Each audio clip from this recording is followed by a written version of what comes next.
Juventini, welcome back to the All Juve cast, where of course it's all Juve all the time. I'm Alberto, and you know the drill. It's May 24th. I'm going to hit you with all the news surrounding La Vecchia Signora. All right, we're going to get into the meetings coming up between Allegri and management over the positional breakdown and structure for this Mercato. Then, of course, we're going to talk Mercato rumblings, and we're going to get into the timetable for the return of Federico Chiesa. All that right now. Let's go.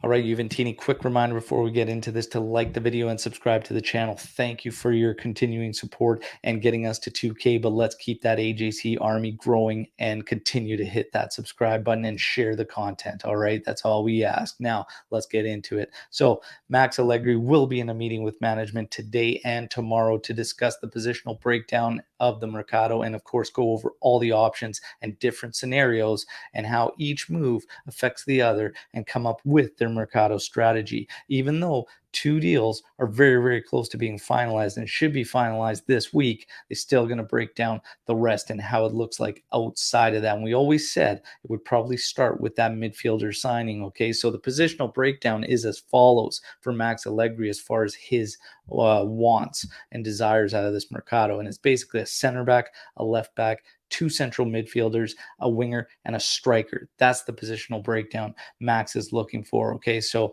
again, two deals almost over the finish line and in very, very much advanced stages, and that's Pogba and Di Maria. Allegri was even asked about Paul Pogba's return and made joke in an interview saying basically Pogba will not come back because he's scared to face him again in basketball. So there you have it. The gaffer making some jokes and cracks about Pogba's return, but Di Maria and Pogba are well in advanced stages and could be announced later on this week. Now let's get to Gabriel from Arsenal.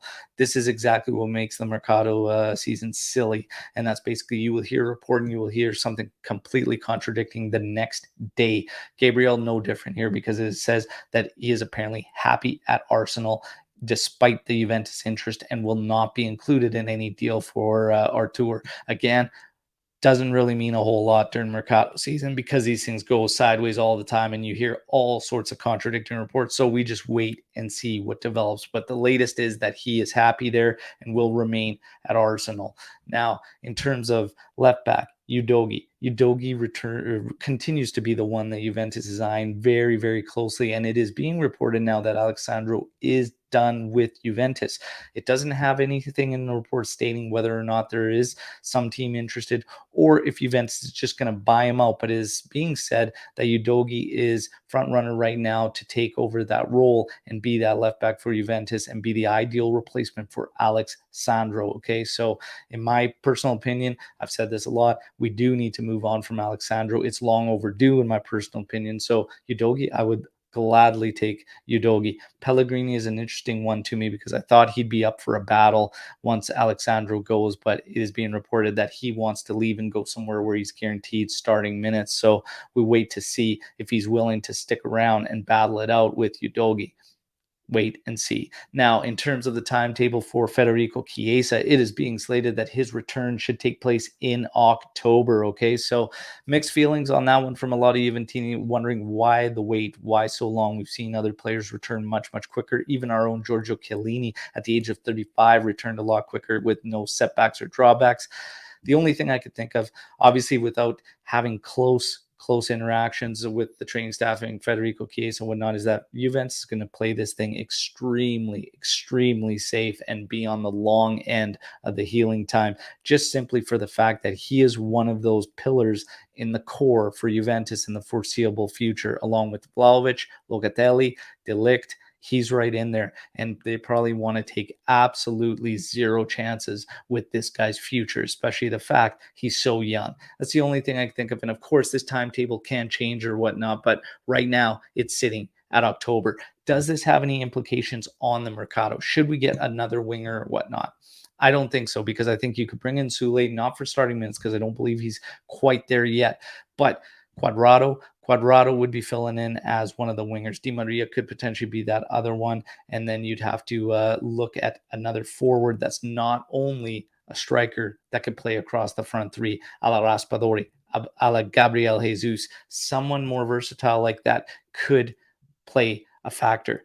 because you've got Danilo at back. You've got De Chilio, who's about to sign a contract extension with Juventus. You've got enough coverage at the back end. Quadrado will be slotted forward. Sule can come in for rotational minutes. And one of these other forwards that you get in might not just be a sole striker, could be one of those versatile players. We wait and see, but I don't think there's anything crazy that needs to be done Mercato-wise just because Chiesa'S is going to be out until October. So we wait and see. Last report of the day is that coming from Sky Sports, that Miretti will be the one kept with the first team. Now, if this last season has taught us anything, it's that Sky Sports, if they're reporting this, expect Miretti to be part of a loan deal and not be part of the first team next season. That's right, Sky Sports. Awful this season for a track record, but there you have it. They're reporting Miretti to be the one with the first team next season. That's everything for the news today. Again, you guys know the drill. I love hearing from all of you, and we love mixing it up with you in the comment section. So drop your thoughts, opinions, comments, questions, anything you have in the comment section to this video, and let's get going. What do you think about everything I just dropped today? And again, don't forget to like the video and subscribe to the channel where it's all Juve all the time. Let's go. Till tomorrow, Fino alla fine, Forza Juve. Ciao.